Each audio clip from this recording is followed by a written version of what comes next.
My husband divorced me after I cheated on him, and my entitled daughter abandoned me. Now, 2 years later, my ex ended himself and my new husband took my daughter in. But my ungrateful daughter treats us like monsters, refuses to call me mom or my husband dad, and blames me for her father's death, calling us a fake family, so I kicked her out of my house. Now she is refusing to come back. I read it. I'm at a breaking point and really need some advice. If you're here to just rip me apart, that's fine, I've probably earned it. But I'd really appreciate constructive feedback, because I genuinely don't know what to do anymore.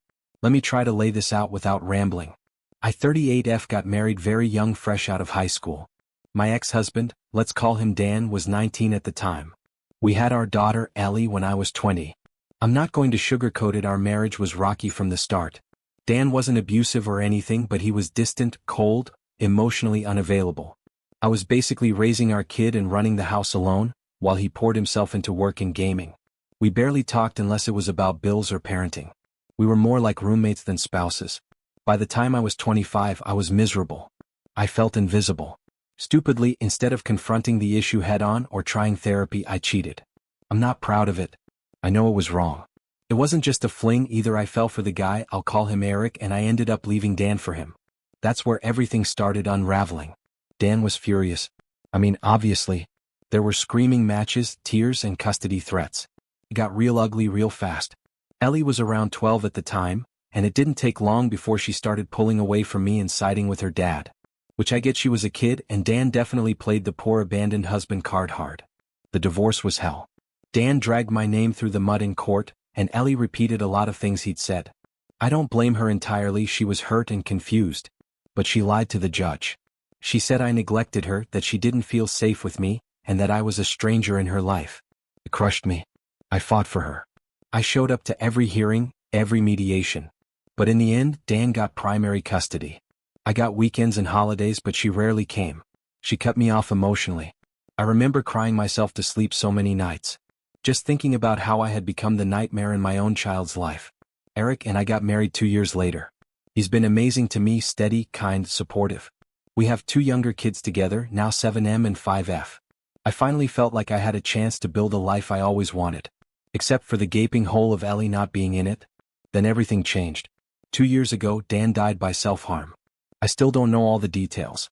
From what I gathered, he'd been struggling silently, some financial issues, maybe depression.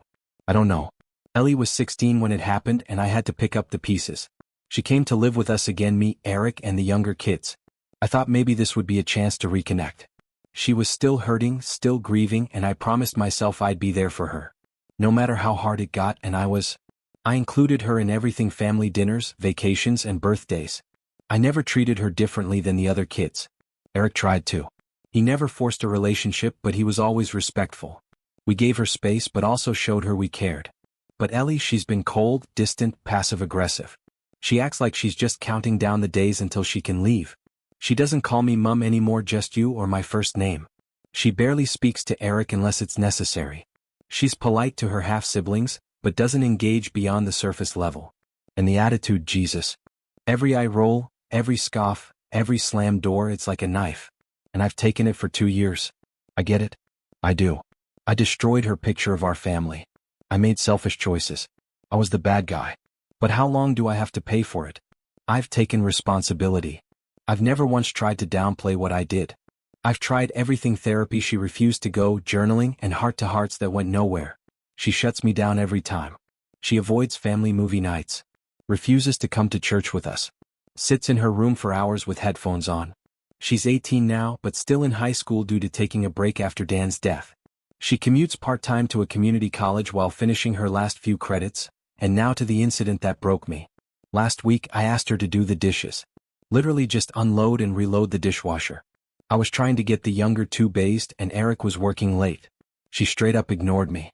I asked again. She rolled her eyes and said, "Do it yourself. I'm not your maid." I snapped. I told her I was done being disrespected in my own home. That I'm not her enemy, and if she wants to keep living under my roof, she needs to act like part of the family. She muttered something under her breath. I didn't catch it. But it sounded like fake family or "you're not my real mom," and I lost it. I told her to get out. I meant it. I packed a duffel bag with her clothes, put it by the door, and locked it behind her. She stood there for a few minutes, stunned, then called and you were and left. She's been staying in her college's student housing since then. I know she's safe. I checked with the campus and she's allowed to stay temporarily because of her situation. But I haven't heard a word from her since. Eric is disappointed. He thinks I overreacted but also says he understands. My mom says I should have just let her vent because she's still grieving Dan. My sister said I was right to finally draw a line. Our house has felt like walking on eggshells for too long. But me, I don't know. I feel like I failed again. I love her. I do. But it feels like she's never going to forgive me.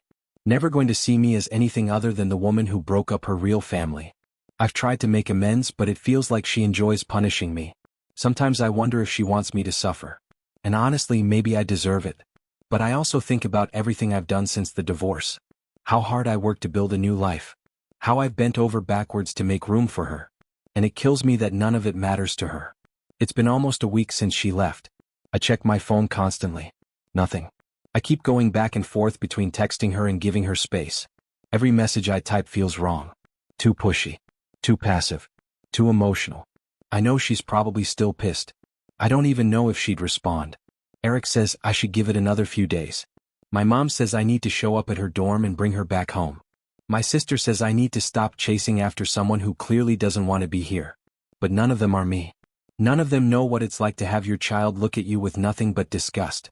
To feel like a ghost in your own kid's life. I can't just pretend like this doesn't matter. She's still my daughter. I keep thinking about the night Dan died. She called me, sobbing so hard I could barely understand her. She was scared, completely alone. And I was there. I picked her up. I held her. I promised her she wouldn't go through this without support. And I meant it. Since then, I've tried everything I knew how to do.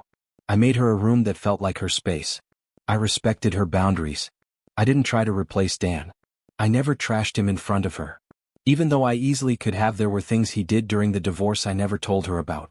I thought I was being the bigger person. But none of that ever seemed to matter to her. It's like I'm permanently stuck as the bad guy in her head no matter what I do. And maybe that's fair. I broke her trust. I chose someone else over her dad. I can own that. But what now? Am I supposed to let her treat me like crap for the rest of our lives because of it? At what point is she responsible for her own choices? She's 18, technically an adult. But emotionally, she's stuck somewhere between a grieving kid and an angry teenager. I get the anger. I even get the coldness. But the constant defiance, the open contempt, how long am I supposed to just take it? When I told her to leave, I wasn't thinking. I was exhausted. Tired of being the punching bag. Tired of bending over backwards only to get shut down at every turn. Tired of walking on eggshells in my own house while raising two younger kids who do want to be here and who do love me. Do I regret how I handled it? Yes. Do I regret saying something needed to change? No. Because the truth is, this hasn't just been hard on me. My younger kids have started noticing. They're starting to feel the tension. That's not okay. I can't keep sacrificing the peace of my whole house to keep one person from being mad at me forever. I've tried the soft approach. I've tried being patient. I've given her space. I've taken hits that would floor most people. And she still acts like I'm one screw-up away from being dead to her. The thing is, I don't want her to leave. I don't want her to be gone. I want her here. I want her to know that she is part of this family, even if it's messy. Even if it started the wrong way. I want her to feel like she belongs. That I care. That I'm trying. But I also need boundaries. I need respect. I need her to see that she's not the only one who's been hurting. I never asked her to call Eric Dad. I never asked her to love her half-siblings like full siblings. I never asked her to forgive me overnight. All I've ever asked is for basic kindness and effort. Instead, I get hostility. Snide remarks. Silent treatments. Rolling eyes. It's like she's daring me to give up on her. I haven't. Even when I told her to leave, I thought she'd yell. Slam a door. Maybe disappear for a few hours. I didn't expect her to actually go. And now I can't stop wondering if I just repeated the same mistake I made years ago. Pushing her away. Again. Maybe I don't deserve a second chance. Maybe I should be grateful she even came back at all. Maybe this is just what happens when you make the choices I made. But part of me still hopes. Still believes we can fix this. Even if it takes time. I don't need her to pretend everything's okay. I just want her to talk to me. To meet me halfway. To stop seeing me as the woman who ruined her life and start seeing me as someone trying to build something better. So Reddit, I need help. Because I'm stuck between guilt and exhaustion. Love and limits. What are my options here? Do I reach out? Apologize again? Try to bring her home? Or do I let her stay gone and wait for her to come to me? Was I wrong to finally draw a line? Or was I just cruel? All I want is peace. And for her to see I do love her. I never stopped. Not for a second. Even when she hated me. Even when she said I wasn't her mother anymore. Even now. But love doesn't seem like it's enough right now. So what do I do? Edit update. Well, okay. I didn't expect Reddit to be a warm hug or anything. But the level of vitriol in some of these comments has been a lot. I came here for advice. For support. For some perspective on how to fix things with my daughter. Instead, I feel like I got put on trial for every mistake I've ever made. So let me clear a few things up. Since apparently half the people here would rather pick apart my entire life than actually address the current issue, which is a broken relationship with my daughter. Not a morality contest about something that happened over a decade ago. First, yes, I cheated. I never denied that. I said it in the original post. I was transparent about it. I've owned it. I've paid the price for it every single day since. I've lost friends. I've lost family. And I lost my daughter for years. I went to therapy. I admitted I was wrong. But I also won't sit here and act like the marriage I left was sunshine and rainbows. I wasn't happy. I felt invisible. My ex gave me nothing emotionally and our relationship was dead long before I met Eric. Second, no, I didn't have kids with another man while still married. Stop twisting my timeline. My son is 7. My daughter is 5. I left my ex when Ellie was 12. That's 6 years between the divorce and my youngest. I didn't get pregnant while married. I didn't have a secret second family. I moved on and built a new life after my marriage ended. You don't get to call that infidelity. You can judge the cheating all you want, but don't make up facts just to hate me harder. Third, I am not responsible for my ex's death. This one hit the hardest. Some of you really read my post, skimmed a few sentences, and decided to toss self-harm blame on me like it was casual. That's disgusting. Dan took his life 2 years after our divorce. During that time, he made some seriously reckless financial decisions, quit a stable job to start a half-baked business, got into crypto nonsense and racked up debt. He had full custody of Ellie, and instead of getting her therapy or support, he let her stew in resentment. He played the martyr role constantly. Everything was my fault, according to him. And yet, the last time I saw him, he was tanned, smiling, and coming back from a trip with some younger girlfriend. They'd been vacationing together, spending money like water. So let's stop pretending he was this poor, broken man sitting in the dark, missing his family. He had his choices. He was an adult. Was he struggling, clearly? But did I drive him to self-harm? Absolutely not. That's a line I will not let Reddit cross. I've spent years in therapy unlearning the guilt I carried for things I couldn't control. And I won't let a bunch of strangers undo that progress in one comment thread. You don't know what that does to a person. Fourth, yes, I snapped. I kicked my daughter out. It wasn't planned. It wasn't calculated. I was tired. Tired of being disrespected, shut out, and made to feel like a monster in my own home. Tired of giving everything I had emotionally just to be treated like trash. Call it bad parenting, fine, but don't act like there's no context. She's 18. She's not a child anymore. She's old enough to understand that words and actions have consequences. I didn't abandon her on the street. She had a place to go. I checked to make sure she was safe. But I needed space. And maybe so did she. I came here asking how to fix this. Not how to be reconvicted for a mistake I made when I was 25. If you think I'm garbage and can't ever be forgiven, cool.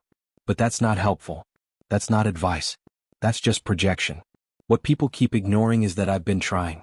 For years. I welcomed Ellie back with open arms after Dan died. I gave her a home. I never trashed her father. I never tried to force a bond with Eric. I supported her schooling. I encouraged her to go to therapy. She refused. I've apologized dozens of times. I've eaten crow in silence while being disrespected by the person I love the most. But some of you act like she's a sweet, fragile angel who's never done anything wrong. She's been manipulative, cold, passive-aggressive. She's hurtful on purpose. She makes sure I know every single day that I'll never be enough. At some point that wears you down. I'm still her mother. But I'm also a human being. I have limits. Yes. She's grieving. Yes. She's angry. But it doesn't justify treating people like crap forever. What am I supposed to do? Keep groveling until she maybe decides to let me back into her heart. That's not healthy for me, for her, or for the rest of our family. I've got 2 younger kids to think about. A husband who stood by me through hell. And a life that I've worked my arse off to rebuild. I can't live the rest of it walking on eggshells. So no, I don't think I'm the worst person alive. I think I'm a mom who messed up, who's tried to make it right, and who's being pushed to the edge by a daughter who won't give an inch. I came here hoping someone could help me fix that, not rub my face in it. But since we're here, here's what I'm going to do. I'll give her space. A week. Maybe 2. Then I'll reach out. Not to force her to come home, but to open a door. If she wants to walk through it, great. If not, I'll have to learn how to live with that. But I won't keep punishing myself forever for something I've already paid for 100 times over. And if you still want to hate me after this, fine. But at least hate me for the truth, not some warped version of it. That's all. Comment 1. I was at my wit's end. Yeah, so was your daughter. Except she didn't get to throw your SHT in a duffel bag and lock you out of the house like you did to her. You say you fought for her. But it looks like the only thing you fought for is your own comfort. You want your daughter to forget that you blew up her entire life for a dude who clearly knocked you up within a year of wrecking her family. You moved on. She didn't. And that's on you. Stop crying that your 18-year-old kid didn't come crawling back with a hug and a Hallmark card after everything you've done. You kicked her out of the only home she had left. You literally packed her stuff and tossed her out like a damn dog. Then you come to Reddit hoping for a pity parade? Hell no. Your daughter doesn't owe you a clean slate. Or forgiveness. Or respect. You earned those things and you've burned every effing bridge. And that line in your edit about how she hurt me too. Girl. No. You nuked her world. She's just trying to survive the fallout. You're not the victim here. You're the wrecking ball. Own it? Comment 2. Jesus effing Christ. Read the room. Lady. You didn't come here for advice. You came here to do PR damage control on your own screw-ups. While throwing your dead ex-husband and daughter under the bus. Like, are you actually serious with this whole poor me saga? You cheated. Fine. People make SHTTY decisions. But then you frame your daughter's entire childhood pain as a personal inconvenience to your new life. Holy narcissist behavior. Batman. She was 12 when you destroyed the only family she knew. 12, a child. And instead of acknowledging that, you whine about her being manipulated and brainwashed. Maybe she wasn't brainwashed. Maybe she just saw you clearly for the first time. And the audacity to blame your ex's self-harm on his finances and throw in a side jab about his girlfriend. He's dead. Your daughter lost her father. And all you care about is your spotless image. Girl. Go outside. Touch grass. Sit in silence with your choices. You didn't kick out a mouthy teenager, you kicked out your grieving daughter. Who was already emotionally abandoned by you twice. And then you have the effing nerve to cry about being tired of being the bad guy. You're the bad guy. Start acting like it. Enjoy your peace with your replacement family. You clearly prioritize them anyway. Just don't be shocked when she never speaks to you again. You chose that. Own it. Daughter's post. Found this post late last night while scrolling. This one right here. Didn't even take me 5 minutes to realize it was my mother. No, my egg donor. Let's not insult the word mother. I don't have one of those. She changed some details, sure, but not enough. Ages of my half-siblings. Spot off. Timeline. Exactly. Every lie lined up perfectly with the truth she's been hiding from everyone except me. I recognized her tone instantly. I'm 18. I'm Allie. She kept the name in her little drama post, so I will too make it easier to clean up this mess. I'll call her my egg donor. My dad, my real parent, was Dan. And the man she blew our family up for is Eric. Let's begin. When I was 12, my life shattered. My mum disappeared from our house one night like a ghost. I found out 2 weeks later that she'd moved in with a friend. That friend turned out to be Eric, her affair partner. And oh yeah, she already had a child with him. Yep, she had another kid while still married to my dad. And she covered her pregnancy by claiming she had a job in another country. Double life. No exaggeration. She says in her post that I lied in court. That I was manipulated. Bullshit, I told the truth. I said I didn't feel safe with her. I said I didn't want to live with someone who treated me like I was disposable. And I meant every goddamn word. Fast forward a few years. I stayed with my dad full time. He tried. He was gentle, quiet, and broken. But he loved me. He showed up. He packed my lunches. He read my essays. He hugged me when I cried, even when I tried to hide it. And then he was gone too. I found his body. Me. I was 16 and walked into the room and saw him there. And I had to call the cops. I had to call family. I had to sit in an effing police car while strangers bagged up the only parent I had left. And where was she? Nowhere. Not until CPS told her the state was going to take custody. Then she magically appeared like some last-minute savior. She took me in not because she cared, but because her family would have looked at her sideways if she didn't. You think she welcomed me? No. She took me in because she had to. From day one, I was an outsider in that house. Her kids, my half-siblings, got everything. Birthday parties, hugs, bedtime stories, love. I got chores, babysitting, cleaning, and silence. Do you know how many times Eric has said happy birthday to me? 0. You know how many pictures I'm in from those family vacations she claims I was part of? None. Because I wasn't invited. I was left home alone to watch the house. I was the help. She says she didn't treat me differently. Well, I was punished for their messes. If one of them spilled juice, I had to clean it. If one of them cried, I got yelled at. If I dared mention my dad. Dead silence. I wasn't allowed to grieve him. Not out loud. Not in that house. Eric didn't want the drama. And she just nodded like a spineless coward. I tried to escape. I went to CPS again. Twice. They opened a file and closed it. I wasn't being hit. I had food. A roof. That was enough for them. But no one asked how it felt to be erased. To be blamed. To be nothing. And then came the final mail. Last week she kicked me out. Over dishes. She screamed at me. Said I was ungrateful. And told me I was lucky to even be there. Then she packed my SHT and left it on the porch like I was trash. No warning. I went to my college housing, slept on a cot in someone's lounge. I haven't heard from her since. No text.